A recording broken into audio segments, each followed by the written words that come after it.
Mais vous savez, l'instabilité a été organisée par la décision d'Emmanuel Macron de faire alliance avec le nouveau Front populaire l'année dernière au moment des élections législatives.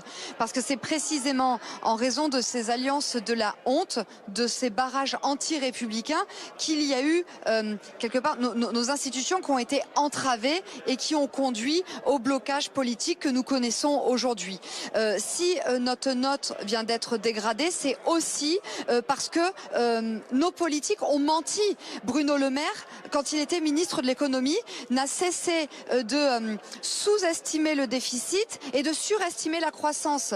Et donc forcément, à un moment donné, face au mur de la réalité, les résultats apparaissent et les agences se rendent compte, eh bien, d'ailleurs tout comme les gens en fait, les agences et les gens se rendent compte qu'ils ont été trompés.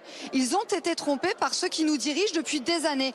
Donc si vous voulez, Monsieur Lecornu, eh bien tant qu'il ne fait pas la rupture avec le macronisme, c'est-à-dire tant qu'il entraîne la France dans tout ce qui a conduit à la situation dramatique dans laquelle elle est aujourd'hui, eh bien en fait il n'y aura pas de changement, les mêmes causes entraînant les mêmes effets.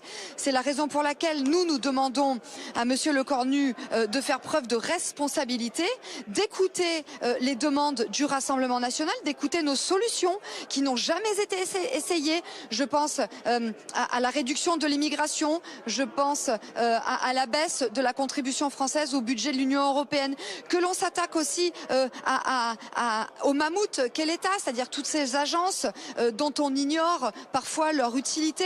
Vous voyez le montant, les subventions que l'on accorde aux renouvelables. Donc en fait tout ça il faut arrêter parce que c'est notamment ces décisions politiques là qui nous ont conduits dans cette situation. Vraiment je tiens à le dire, le Rassemblement national incarne à lui seul un pôle de stabilité. Et c'est la raison pour laquelle, avec Marine Le Pen, nous disons qu'il n'y a que deux solutions pour sortir le pays du blocage. C'est la démission d'Emmanuel Macron ou la dissolution de l'Assemblée nationale. Pourquoi? De manière à redonner à la France un gouvernement capable de donner à notre pays un cap politique, un cap économique et nous sortir du désordre, que ce soit migratoire, sécuritaire, budgétaire et économique.